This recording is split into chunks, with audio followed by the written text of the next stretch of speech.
ঘটনা আদিত বাড়িতে ঘটতেছে, যেটা আমরা জ্ঞান হওয়ার পর থেকে শুনি নেই। এই যে সারপুরে একটা হত্যাকাণ্ড, এখানে একটা, যাই হোক।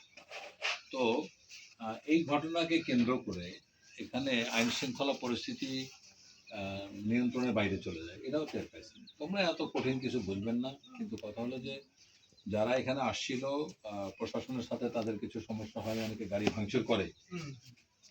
তারপরে আমি যেটা শুনতে পেলাম অনেকের কাছে, যে এখানে অনেক গরিব মানুষ কিস্তি দেয় বোধহয়, হ্যাঁ? তো পুরুষরা যখন বাড়িতে থাকতে পারছে না, তো তখন তাদের স্বাভাবিক জীবনযাপন তো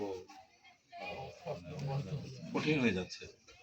কিস্তির টাকা শোধ করবে কিভাবে? ইভেন আমি শুনতে পাইছি যে ঘরে খাবার পর্যন্ত নাই, হ্যাঁ, ধান কাটতে পারছে, মানে পুরুষ মানুষ না থাকলে যা হয় আপনার পরিবারের। তো এখানে যে বিষয়টা হলো যে এখানে ন্যায় বিচার, ন্যায্য বিচার আমরা সবাই চাই। বাংলাদেশের বিচারিক প্রক্রিয়াটাই এমন যে সময় লাগে। এখন সময় লাগে বলে ঠিক মতো বিচার হয় না বলেই মানুষ কিন্তু উত্তেজিত হয়, সেদিন ঘটনাটা ঘটেছে। তো এটা নিয়ে আমরা প্রশাসনের সাথে কথা বলছি যে না, এই সাধারণ মানুষ, ওখানে 1500 লোক যে আসছে, সবাই কি আসামি, সবাই কি অপরাধী? অপরাধ করলে অপরাধের দুইটা জিনিস আছে, একটা হলো ওরা আইনের লোক বলতে পারবে, তো অপরাধী মন লাগে, অপরাধী মন তো তাদের ছিল না, পরিস্থিতির কারণে তারা এটা করছে, ঠিক আছে।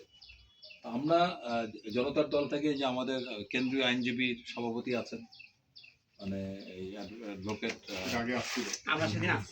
তো ও এসে কথা বলে গেছে, আমি খুবই খুশি হয়েছি। এবং আমরা যা বলি, মানে আমি জনতার দলের চেয়ারম্যান বলে আসি নাই, আমি এলাকার সন্তান হিসেবে আসছি। এবং আমি যেহেতু এখন এই জনপ্রতিনিধিত্বের কাজে নেমেছি, এই কাজ আমি যখন শুরু করছি, তখন আমি আজীবন এটা করে যাব। এটা ভোটে জিতি না জিতি সেটা কোনো বিষয় না।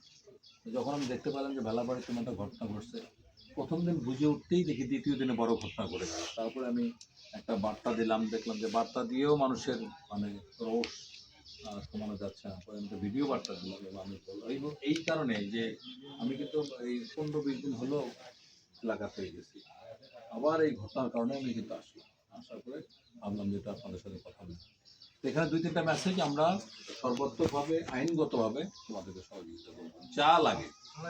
হ্যাঁ, কোনো কিছু লাগবে না, পয়সা 1 টাকাও দিতে হবে না, আমরা দল থেকে আমরা এটা পরিচালনা করবো। দ্বিতীয়ত হলো যে ওই ঢাকায় যে মেয়েটা হত্যা হলো ধর্ষণের পর,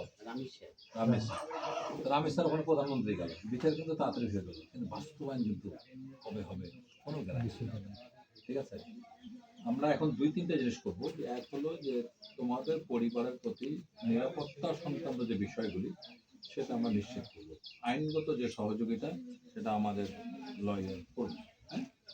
এবং অন্য কোনো বিষয় থাকলে এই ব্যাপারে আমরা সহযোগিতা করব। দ্বিতীয়ত হলো যে এইটা এলাকাবাসী এই জিনিসটা মোকাবেলা করতে গিয়ে যে মামলার শিকার হয়েছে, আমরা তাদের পাশে দাঁড়াতে চাই। প্রশাসনের সাথে আমি অলরেডি কথা বলেছি, হয়তো খুব তাড়াতাড়ি বলবে যে না, আর কাউকে ধরা হবে না। যে ঘটনাটা ঘটছে ওটা কিন্তু খুব খারাপ ঘটনা, ঠিক আছে।